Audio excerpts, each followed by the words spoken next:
Greetings and salutations. It is I, Professor Macabro, here again in the second undisclosed location because it's still hot, and as I've established before, my royal regalia does not work well with heat. Yes, indeed.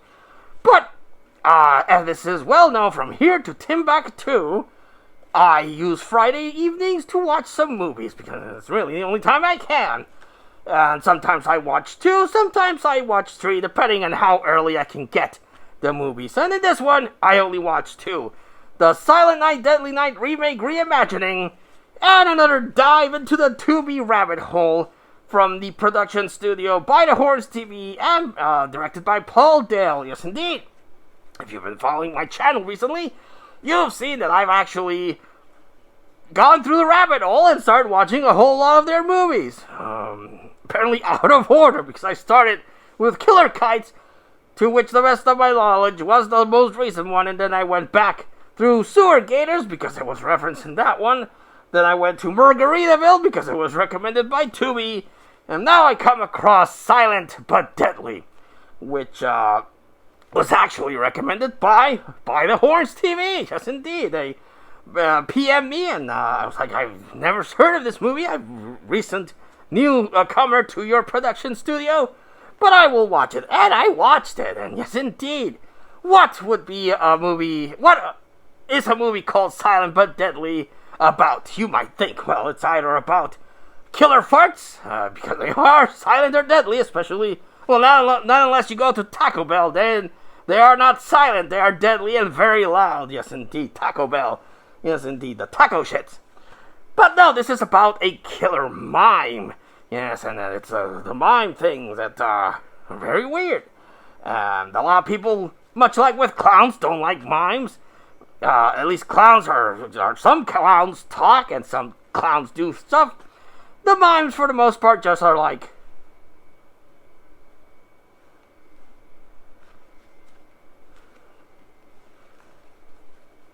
and do really nothing. Like Art the Clown. Art the Clown's called Art the Clown, even though he really should be called Art the Mime. Because he is a miming. He's a mime. He's dressed like a mime. He's painted like a mime. He acts like a mime. So he really should be called Art the Mime. But I realize that Art the Mime doesn't have the same punch as Art the Clown. You see, so yes, but he's a little mime. And in this one, the story starts about a kid that came across a mime and then mysteriously disappeared. And there's this group of friends, as you do, that are out at a cabin, as you do, and they encounter a mime. And they're like, well, that's kind of freaky deaky. Let's make the mime mad. And they throw a hot dog at him and splash ketchup on his cheek. And then they run off, giving him the finger, and the mime's like, and of course, that incurs the wrath of the mime, because now the mime is going around unaliving each one of them one by one. So yeah, we get Brock Peterson, who's becoming to me, even though this, again, I saw these movies out of order, but he is the Stan Lee of the By the Horns TV verse. Yes, indeed, because he's appeared in every one of the movies I've seen, and that's because he is played by Paul Dale, who is the director of this series of movies that I've seen. Yes, indeed. And he's kind of like Kent, more sleazy Kent Brockman. Yes, indeed. And I'm guessing, because again, I really should have researched this, but maybe this is the first one, because a lot of the crew look really young. Yes, indeed. A lot of people I've seen in Killer Kites, Sewer Gators, and Margaritaville are in this, and they look really young. One of them even has hair, and in the later movies, he's bald.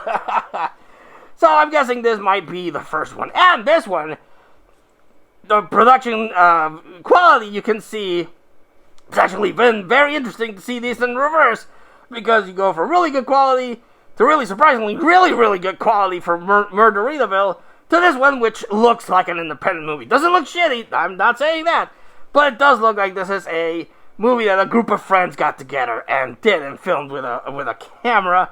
And when this one, or they got a little bit more money, or this one did well, they got a little better equipment. But it really makes me wish I would have seen this in the proper order and not from newest to first one. But even though it does look like an independent movie, it's done very well. The people involved in this are really, really good. I'm very, very impressed with what they were able to do. Yes, indeed. Of course, like a lot of independent movies, there are some flubs with people talking over each other. But that just, like I've mentioned before, just adds to the charm of this movie. To me, Professor Macabro, who enjoys this kind of stuff. But it's done very well. It's directed very well. Brock Peterson is, like I said, the Stan Lee of this By the Horns TV-verse. And he's funny. And all the people involved are funny. The guy that plays the mime is really cool. He does the mime thing. And it's revealed that, much like recently with the Silent Night, Deadly Night remake, they came out many years later. This one is a mime curse. If you kill the mime, you turn into a mime. And there is this one guy that's looking for the kid that went missing in the storyline. And then he kills the mime, and then he becomes a mime. He's like... So it's like a curse thing, like a werewolf. Yes, indeed. So, I like this. I highly recommend this. All of the movies that I have reviewed from this studio are on Tubi.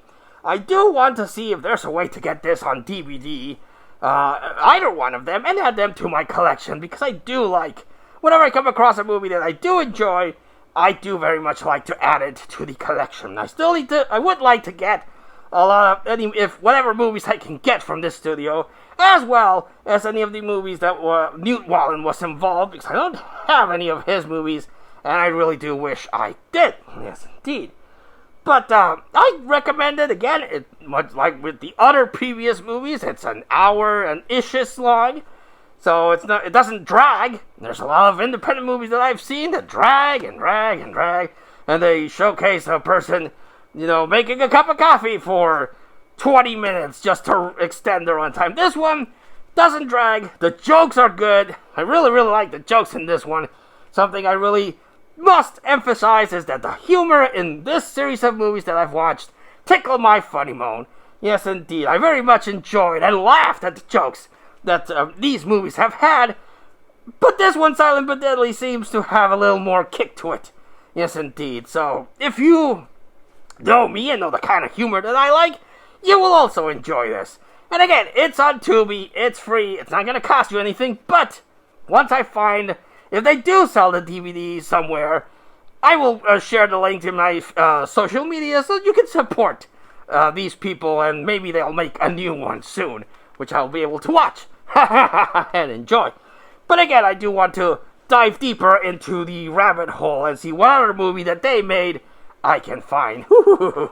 Yes, indeed. I like coming across these new things that make me happy. Because I rarely am happy with the shit that is happening in the world. So whenever I come across something that genuinely makes me happy, I'm all giddy. Yes, indeed. Have you seen Silent but Deadly? Did you like it? Did you hate it? Let us know in the comments down below. But until I see you all again next time, this has been Professor Macabro thanking you and wishing you all, like always, a good evening.